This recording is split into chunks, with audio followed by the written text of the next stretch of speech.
Night வந்து நாங்கள் எல்லோரும் ஒரு பிரெயின் ஸ்டார்ம் மாதிரி போட்டுட்டு இருந்தோம். லைக் நானும் சினிமாட்டோகிராஃபர் ஸ்ரீபத், அப்புறமா மியூசிஷியன் அருண் சுர்தா எல்லாருமே ஒரு ஃபோன் காலில் பேசிட்டு இருக்கும்போது ஜஸ்ட் ஒரு 10 மினிட்ஸில் படத்தோட ஓவரால் ஐடியா எங்களுக்கு ஃபுல்லாக கிடச்சிச்சு. ஸோ கிடச்சதுக்கப்புறமா க்ரியேட் பண்ண ஒரு இதுதான் அலைவரிசை. அலைவரிசை பற்றி கதை அப்படின்னு வரும்போது வந்து ஒரு வில்லேஜ் சப்ஜெக்டாக எடுத்து just opposite of the Kesari அப்படின்னு யோசிக்கும்போது அலைவரிசைங்கிற ஒரு கதை வந்தது. ஸோ அப்போ வந்து ஒரு டிஃப்ரெண்ட் கேரக்டர்ஸ், ஒரு ரொம்ப பொறுப்புள்ள ஒரு கேரக்டர், இன்னொன்று வந்து பொறுப்பு இல்லாத கேரக்டர். அவங்க 2 பேரும் ஒரு ஜேர்னியில் மீட் பண்ணி அவங்க 2 பேரோட வாழ்க்கை என்ன ஆகுதுங்கிறதான் ஸ்டோரியை வச்சு நாங்கள் இது பண்ணோம். ஸோ இந்த கதை வந்து நான் பேசி எல்லாம் முடித்த உடனே இந்த கதை ஓவரால் ஸ்க்ரீன் பிளே வந்து நான் வந்து சினிமாட்டோகிராஃபர் ஸ்ரீபத் அண்ணா சொல்லும்போது அவர் ஃபஸ்ட் டைம் மைண்டில் ஃபிக்ஸ் பண்ணி வச்சுருந்தாரு, வேடந்தாங்கலில் தான் ஷூட் பண்ணணும் அப்படிங்கிறது. ஸோ கதைக்கு தேவைப்பட்ட எல்லா விஷயமே வந்து ஏதோ அந்த இடம் வந்து இந்த படத்துக்காகவே வச்ச மாதிரி இருந்த ஒரு இடமா இருந்தது. அங்கே இருக்கிற இந்த கிராம மக்கள், அந்த விவசாயம் செய்கிற ஃபார்மர்ஸ், இவங்ககிட்டலாம் போய் பேசி இந்த மாதிரி பண்ணுறோன்றது புரிய வச்சு அதுக்கான கிரவுண்ட் ஒர்க் ஒரு ஃபர்ஸ்ட் 2 நாள் போயிட்டு அவங்களுக்கு போய் புரிய வச்சு அந்த மாண்டேஜ்லாம் ஷூட் பண்ணி அவங்களுக்கும் கொஞ்சம் கம்ஃபர்டபுள் ஆனதுக்கப்புறம் தான் நாங்கள் இன்னும் ஃபார்வர்டாக எடுக்க முடிஞ்சது. எடுத்தோமா ஷூட் பண்ணோமா அப்படின்ற விஷயம் கிடையாது. அந்த லொக்கேஷன் சேலஞ்சும் கொஞ்சம் இருந்தது. அண்ட் லொக்கேஷனுக்கு ரொம்ப ஹெல்ப்ஃபுல்லாக இருந்தவங்க வந்து அந்த ஊர் மக்கள் ரொம்ப கோஆப்ரேட் பண்ணாங்க. அண்ட் இன்னொரு ரொம்ப தேங்க்ஸ் சொல்லணும்னா வசந்த் அம்மான்னு சொல்லிட்டு ஒருத்தவங்க தான்.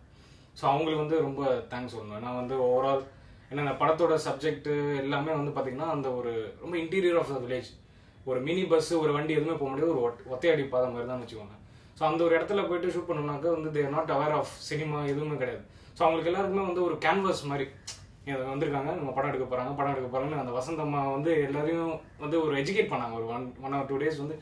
பட் ஓவரால் இந்த படத்தை ஸ்கிரிப்ட் எல்லாம் முடிச்சதுக்கப்புறமா வந்து யாரை வந்து தாத்தாவை போடுறது அப்படிங்கிற ஒரு இது இருந்தது. ஸோ யாராவது அந்த ரோலுக்கு ஜஸ்டிஸ் பண்ணுறவராகவும் இவரை பார்த்தா இந்த ரோல் பண்ண முடியுங்கிற ஒரு நம்பிக்கை வரணும். Everybody hate their own image in their head. அந்த தாத்தா கேரக்டருக்கு அஃப்கோர்ஸ் வேலு கேரக்டருக்கு அருண் கன்ஃபார்ம் பண்ணியாச்சு. ஸோ அந்த கேரக்டருக்கு வந்து everybody had V S Raghavan in their minds, but யாருமே வெளியிலே சொல்ல. அப்புறம் ஃபைனலாக டிசைட் பண்ணும்போது யார் போடலாம் அப்படின்னு ஷியாம் சொன்னா, இல்லை விஎஸ் ராகவன் போனால் நல்லாயிருக்கும். அப்புறம் எல்லாரும் ஆமாம் விஎஸ் ராகவன் நாங்களும் யோசிச்சோம் அப்படின்னு. So I think that was again the whole team was very much in sync as to what was required for the film. So அப்போ தான் புரிஞ்சது, like everybody had V S Raghavan in mind. So அவர் தான் அந்த ரோலை பண்ண முடியுங்கிறப்ப ஸோ வி ஹேட் எதுக்கு வெயிட் பண்ணணும் சார், அவரே போய் ட்ரை பண்ணி பார்த்துடலாமே அப்படின்னு பண்ணும்போது தான் கிருஷ்ணா சார் மூலமாக தொடர்பு கிடைச்சிது. ஒரு வீட்டில் போயிட்டு அந்த ஸ்கிரிப்டை சொல்லும்போது அவருக்கு ரொம்ப பிடிச்சிருந்ததுனால like when forward for the shoot. So and அது ஒரு பெரிய ஒரு சர்ப்ரைஸ் ஃபார் அஸ். ஏன்னா we didn't expect him to come on board for the project. We were really looking for அந்த ஊர்லேயே யாராவது ஒரு தாத்தா அந்த மாதிரி போடலாம்னு நினச்சோம். ஸோ ஃபைனலாக விஎஸ் ராகவன் மாதிரி ஆக்டர் கிடைக்கிறதுக்கு we were very very lucky. So இப்போ அலைவரிசையோட சினிமாட்டோகிராஃபி அப்படின்னு பார்த்தோன்னா வந்து ஒரு பெரிய படத்துக்கு வந்து ஒரு இதயம் மாதிரி அதை சொல்லலாம். ஸோ படத்துக்கு வந்து இது என்னென்ன ஷார்ட்ஸ் எல்லாம் தேவை, படத்தை வந்து எமோஷனலாக எப்படி கன்வே பண்ணுறது, விஷுவலாக ரொம்ப ஸ்ட்ராங்காக கன்வே பண்ணுங்கிறது வந்து நானும் சரி சினிமாட்டோகிராஃபி சரி எல்லாருமே வந்து பர்டிகுலராக இருந்தோம். ஷுட் ரீச் த ஆடியன்ஸ் விஷுவலாக அப்படிங்கிற ஒரு இது ஜாஸ்தியாக இருந்தது. ஏன்னா படத்தில் வந்து டைலாக்ஸும் வந்து எவ்வளோ மினிமலாக வச்சுக்க முடியுமோ அதில் பர்டிகுலர் இருந்தோம். சினிமாட்டோகிராஃபி வைஸ் நாங்கள் வந்து இது வந்து 5D Mark 2 days ஷூட் பண்ணுறோம். அந்த initial morning sequences we started from Chennai at about 4 o'clock. அப்புறம் ஸோ தட் வேடந்தாங்கல் வந்து ஒரு 6 மணிக்கு சன்ரைஸ் டைம் கரெக்டாக அங்கே போனோம் அப்படின்னு அங்கே இருக்கிற பாம் ட்ரீஸ் எல்லாமே கேப்சர் பண்ணதுனால அங்கே போனோம். அந்த இனிஷியல் மாண்டாஜ் தாத்தா வந்து அதுவே he's walking and going from his village to the town bus stand. இன்னொன்று என்னென்னா வந்து இந்த படத்தில் வந்து சினிமாட்டோகிராஃபர் தான் எடிட்டர் கூட. ஸோ வந்து அவருக்கு வந்து 2 வேலையுமே வந்து கொஞ்சம் எவ்வளோ கேர் எடுத்து பண்ண முடியுமோ அதில் வந்து ப்ரெஷரும் இருந்தது. பிகாஸ் ஃப்ளோ போயிடக்கூடாது. படத்தில் வந்து ஒரு எக்ஸ்ட்ரீம் எண்ட் இருக்குது, வில்லேஜுங்கிறது ஒன்று இருக்குது, இன்னொரு அர்பன் சைட் சிட்டி சைடு அப்படிங்கிறது வந்து. ஸோ இது 2த்தையும் வந்து அழகாக ஒரு ஃப்ளோவில் வந்து ஷார்ட்ஸ் வந்து வியூ பண்ணிகிட்டே வரணும் அழகாக. ஸோ அது வந்து அந்த ஒரு இது வந்து ஸோ 2 பேரும் கரெக்டாக சிங்கில் இருந்தனால வந்து ஒரு 2 நாள் ஷூட்டிங்கில் வந்து எவ்வளோ ஃபாஸ்ட்டாக முடிக்க முடியுமோ கடன்னு முடிச்சுட்டு வந்தோம். இன்ஃபேக்ட் வந்து சில ஷார்ட்ஸ் எல்லாம் வந்து எடுக்கிறதுக்குள்ளே வந்து ரொம்ப டார்க் ஆயிடுச்சு. ஸோ அந்த டார்க்னஸ்லேயும் வந்து கரெக்டாக அதை எப்படி இன்ஸ்டண்ட்டாக வந்து எப்படி மாற்றி எடுக்க முடியுங்கிறத வந்து கூட கரெக்டாக அது சிங்கில் இருந்தனால ஒரு ஃபியூ செகண்ட்ஸில் அதெல்லாம் முடிச்சுட்டு பேக்கப் பண்ணிட்டோம். ஸோ அது வந்து அவருக்கு வந்து ஒரு பெரிய ஹேட்ஸ் ஆஃப் சொல்லணும் ஒரு சினிமாட்டோகிராஃபருக்கு. அடுத்தது முக்கியமான விஷயம் வந்து படத்தில் ஒரு அந்த கான்வர்சேஷன் நடக்கிறது, வேலுன்ற கேரக்டருக்கும் தாத்தான்ற கேரக்டருக்கும் அது நடக்கிறதே பஸ்ஸு உள்ளே தான் நடக்குது. ஸோ லேபிள் மைக்ஸ்லாம் கனெக்ட் பண்ணி அந்த அந்த ஒரு 1 hour டைமில் அந்த வேடந்தாங்கலேருந்து போகிற பஸ் வந்து it's going to the highway.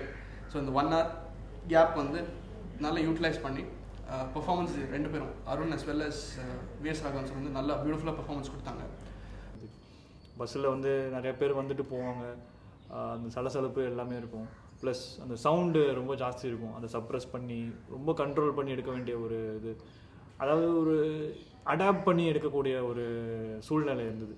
Live sound combined with no tripod, இந்த காம்பினேஷன் வந்து ஒரு பயங்கர சேலஞ்சிங்கான ஃபர்ஸ்ட் டைம் ஒரு எஃபர்ட் போட்டு நாங்கள் எடுத்துருக்கோம். And I think the output is come out really well. Music wise வந்து எப்படி வந்து விஷுவலாக வந்து ஸ்ட்ராங்காக வந்து எவ்வளோ பியூட்டிஃபுல்லாக வந்து அதை அந்த ப்ரெசென்ட் பண்ண முடியுமோ, மியூசிக்லையும் சரி அதை வந்து அழகாக பண்ணணும், ரொம்ப ஸ்ட்ராங்காக ஆடியன்ஸை ரீச் பண்ணுற மாதிரி மனசை தொடர மாதிரியான ஒரு இசையை வந்து இருக்கணும் படத்தில் அப்படிங்கிறது வந்து பர்டிகுலர் இருந்தோம். ஸோ தாத்தாவும் இந்த ரேடியோவும் கனெக்ஷன், அந்த கனெக்ஷன் காமிக்கிறதுக்கு வந்து அவரோட சின்ன வயசுலேருந்து ஒரு காமிச்ச ஒரு மோண்டாஜ் இருக்கும். அவர் ரேடியோட எப்படி வளர்ந்தார், அந்த வளர்ந்ததுன்னு விஷயத்துக்காக வந்து choosing the instrument to express the montage is very important. So அதுக்கு வந்து தில்ருபா அண்ட் தார்ஷனாய் ரொம்ப ரேரான ஒரு இன்ஸ்ட்ருமெண்ட். அந்த எமோஷன் கோஷன்ட் அதில் வந்து ஜாஸ்தி வந்து நம்ம ஒரு ஃபோக்கி டைப் ப்ளஸ் அந்த நம்ம மண்ணுக்கு கூட்டு போன ஒரு ஃபீலிங் ஒன்று இருக்கும். ஸோ அதுக்காக அந்த இன்ஸ்ட்ருமெண்ட்டும் ஃப்ளூட்டும் சேர்த்து ஒரு பிளெண்டில் ஒரு ஃபோக்கி மோண்டாஜ் ஒன்று.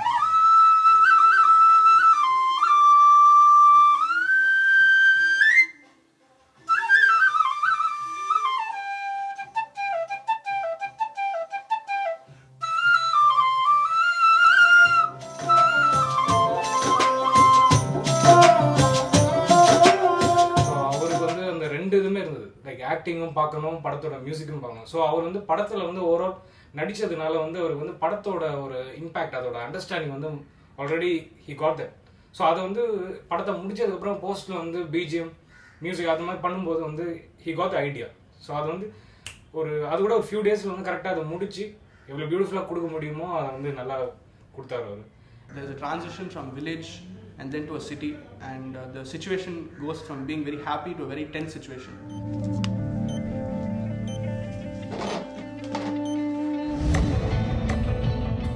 So in the contrast வந்து Arun has done a brilliant job in terms of composition as well as using the right kind of instruments. நாங்கள் வந்து அலைவரிசை ஸ்கிரிப்ட் பேசும்போதே வந்து படத்துக்கு லைவ் சவுண்ட் போகணுன்றது ரொம்ப அடமெண்ட்டாக இருந்தேன் நான். ஸோ அந்த விஷயத்தில் வந்து பார்த்தீங்கன்னா அங்கே இருக்க அந்த உயிரை, அந்த சீனில் நடக்கிற அந்த உயிர், டயலாக் ஆகட்டும், சுற்றி இருக்க சவுண்ட் ஆகட்டும், அது வந்து லைவாகவே கேப்சர் பண்ணிட்டு தான். ஸோ நாங்கள் அந்த ப்ரிப்பரேஷனில் போய் லைவ் சவுண்ட் எடுத்து, எப்பயுமே வந்து அந்த சில விஷயம் வந்து எடுத்து முடிச்சுட்டு போஸ்ட்டில் பார்க்கும்போது தான் சில விஷயம் கரெக்டாக இல்லையான்றதுன்னு தெரிஞ்சுது. பட் நாங்கள் அந்த ஒரு கான்ஃபிடென்ஸில் எடுத்து முடிச்சுட்டு வந்து பார்த்தப்பறம் ரொம்ப சாட்டிஸ்ஃபைடாக இருந்தது. எல்லாமே நீங்கள் கேட்குற சவுண்ட் எல்லாமே லைவ் சவுண்ட் தான். ஸோ படத்தில் வந்து ஒரு பெரிய லெஜண்ட் விஎஸ் ராகவன் சார் அவர் நடிக்கிறாரு.